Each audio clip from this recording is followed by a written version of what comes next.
Hemos comenzado esta peregrinación cuaresmal, este itinerario, este camino que, como veíamos el día de la ceniza, el pasado miércoles, es un camino que tiene un objetivo, que tiene una meta, que es llegar a la Pascua y poder renovar nuestra vida en el misterio de la redención.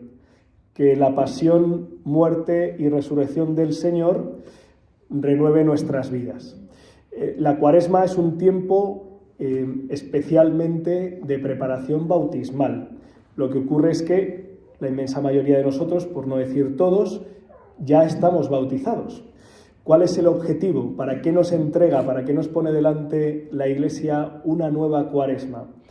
Pues para que lo seamos en plenitud, es decir, para que vivamos en plenitud nuestra condición de hijos amados de Dios, de hijos, si queréis, de la libertad.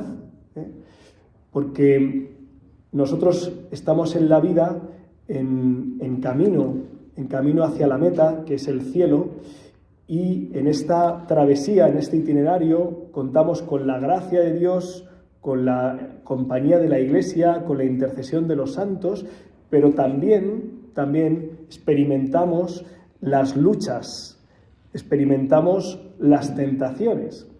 El pasado miércoles les comentaba a los niños y a los adultos que participábamos, pues la imagen de esa travesía en globo, ¿no? Esa necesidad de tener el fuego para que caliente el aire del globo y ascienda, que es una imagen, ese fuego es una imagen de la intimidad con el Señor, de la oración, de la vida de oración.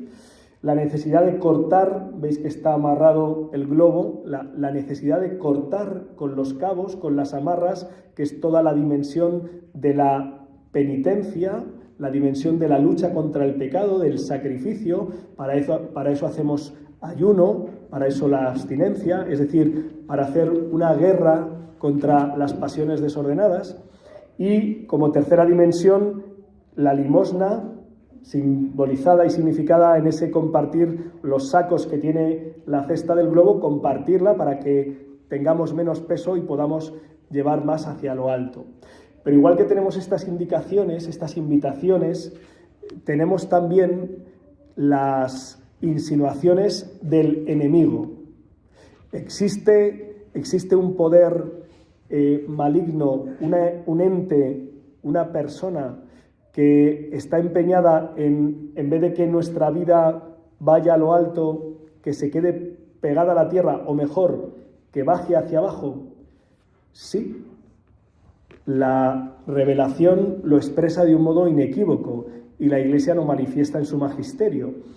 Hoy hemos escuchado un pasaje que está en todos los evangelios, en los 3 evangelios sinópticos, perdón, por ser más precisos, que son las tentaciones de Jesús en el desierto. Jesús afrontó la tentación precisamente para ayudarnos a nosotros a afrontar nuestras tentaciones. Y Él ha vencido para enseñarnos cómo vencer contra la tentación. Fundamentalmente, todo se circunscribe o se concentra en 3 tipos de tentaciones, que son las 3 que hemos escuchado, ¿no?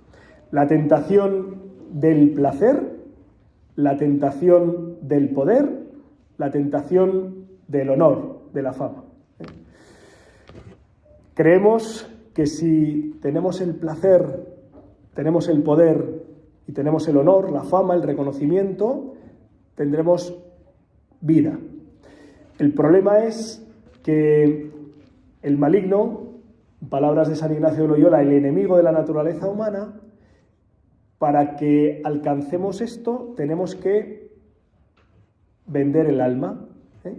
En la segunda tentación es explícito: si te postras ante mí, si te arrodillas y me adoras, te daré el poder sobre todo lo que existe. Es una invitación explícita a hacer un pacto con el diablo.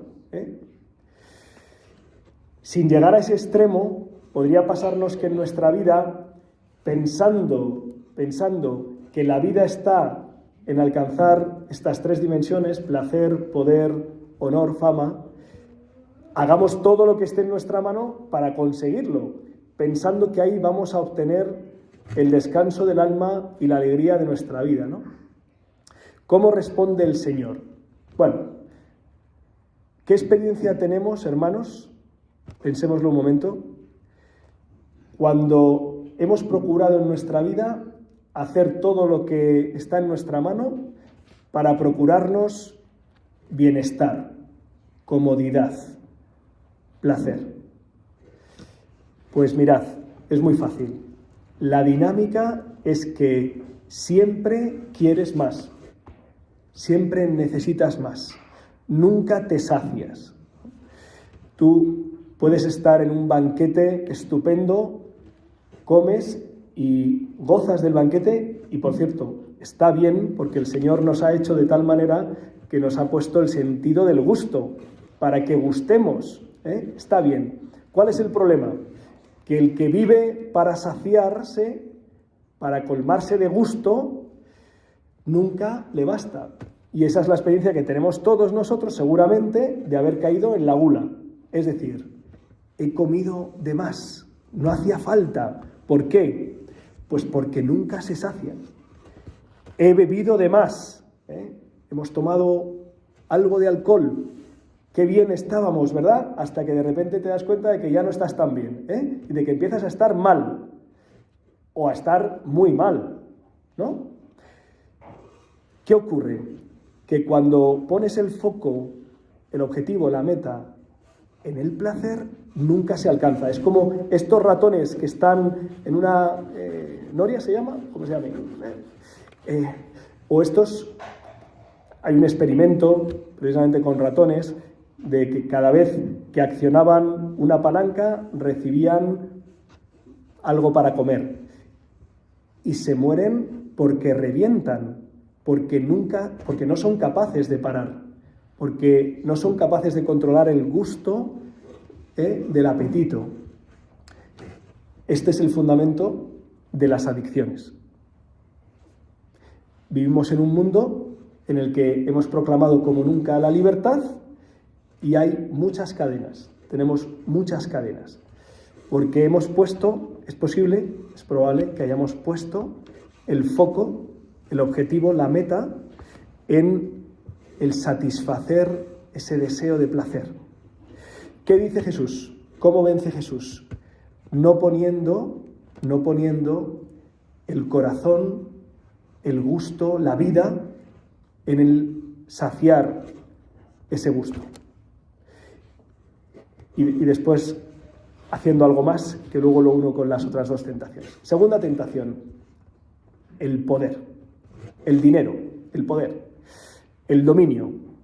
Si te postras, te daré todo esto será tuyo. Tú podrás hacer, tú serás el dueño, el dominador. Y nos parece que si tenemos poder, que si tenemos capacidad de influir en los demás, entonces quedaremos gustosos y saciados. ¿Y qué ocurre? Que tantas veces, para alcanzar esa riqueza o ese poder, nos pervertimos, manipulamos. ¿Y luego qué haces con ese poder? Pues ser un pequeño tirano, amargar y amargarte.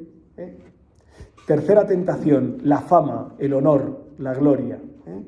Tírate del alero del templo, Dios te va a rescatar porque está escrito en la Escritura, y entonces vas a fascinar a todos.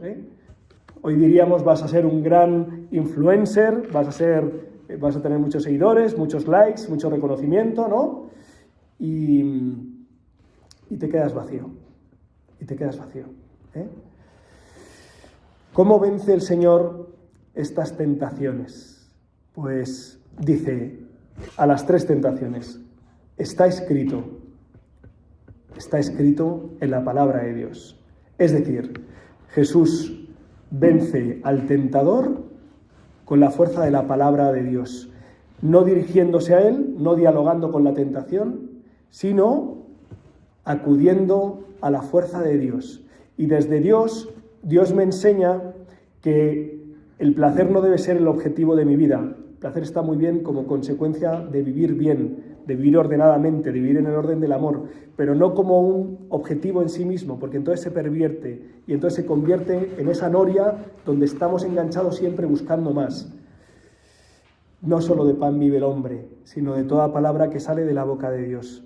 Por cierto, la palabra hecha carne se hace aquí sacramento para alimentarnos, para alimentar tu cuerpo y tu alma. Cuanto más alimentado estás de Dios, de su palabra, de su Eucaristía, menos necesitas llenarte de bienes humanos. Cuanto más lleno el espíritu, menos necesita la carne. ¿Por qué nos propone la Iglesia, ¿por qué nos propone la Iglesia la práctica cuaresmal del ayuno y la abstinencia? Porque somos una unidad, alma y cuerpo, y está conectada. Aprendamos a decirle al cuerpo: tranquilo, hermano cuerpo, como diría San Francisco, tranquilo, hermano cuerpo, te voy a dar lo que necesitas, no lo que deseas. Lo que deseas nos lo va a dar Dios, nos va a alimentar el alma y con eso vamos a estar saciados. Alimentados del amor, no necesitaremos buscar en los charcos del placer. Segunda tentación del poder: no, solo voy a adorar. ¿A quién vas a adorar? Solo a Dios adoraré y a Él daré culto. Ni al demonio, ni a ningún otro poder. Dejaré que Dios sea Dios. Hay gente que dice, esto de arrodillarse ante Dios es una forma de humillación, ¿no? Tengo un amigo que dice, el que no se arrodilla ante Dios, se arrodilla mucho más ante otros poderes. Nos arrodillamos ante el que se ha arrodillado por nosotros y se ha entregado en una cruz. Y entonces vivimos de pie ante todos los demás. Tercera tentación, el honor, la fama, el reconocimiento. Tírate, y demuestra. No tentaré al Señor. No voy a invocar al Señor para que cumpla mi voluntad, sino que le voy a pedir que me enseñe a cumplir la suya. Y entonces, alimentado de palabra y alimentado de su cuerpo, para que podamos también nosotros decir en las tentaciones, cuando te venga una tentación, hermano, acude a la fuerza del Señor. Todos tenemos tentaciones, las tentaciones no son pecado, las tentaciones invitan al pecado y son una ocasión de crecimiento en la virtud. Por eso las permite Dios. De una tentación puedes salir más cerca del Señor, más reforzado. Yo os digo lo que intento hacer. La Iglesia dice, primero, evitar la ocasión. El que evita la ocasión, evita el pecado. Es decir, no te acerques al fuego. Mejor no te acerques al fuego, porque el fuego quema, ¿sí? Ahora ahí ya cada uno aterriza en su situación concreta, ¿no? Si yo sé que ciertas prácticas, ciertos hábitos, ciertas compañías, ciertas conversaciones, ciertos programas, ciertos usos de las tecnologías me enredan, pues entonces lo mejor es evitar esas conversaciones, evitar esos hábitos, evitar esas compañías. Si no lo he podido hacer o no lo he sabido hacer, es el momento de invocar el nombre del Señor. Y entonces te viene una tentación pues de soberbia, de orgullo, de responder altaneramente a alguien que te está molestando o que te está diciendo algo que es verdad y no te gusta, te inoportuna. Señor, pon un guardián en mis labios, que dice el Salmo. En ese momento en el que experimentas la ira, la rabia, si abres los labios, vas a faltar a la caridad seguro. Seguro. ¿Cuántas veces nos ha pasado que hablas en el momento del enojo, del enfado, y te llevas por delante a la persona? Y dices, tengo razón. Y dices, sí, tienes razón, pero no tienes caridad. Has dañado la relación. Y con eso, cada uno que vea dónde tiene que pedirle al Señor, Señor, te invoco contra la lujuria, ¿no? Esa pasión que de repente, el impulso de utilizar a la otra persona para tu gozo, para tu placer, egoístamente. Señor, ayúdame, sáciame, sálvame, seréname. Y así Jesús venció las tentaciones invocando al Señor. Está escrito. Yo te animo, hermano, yo lo intento, pedirle al Señor no es una cuestión de lo fuertes que somos, sino de lo fuerte que es Dios.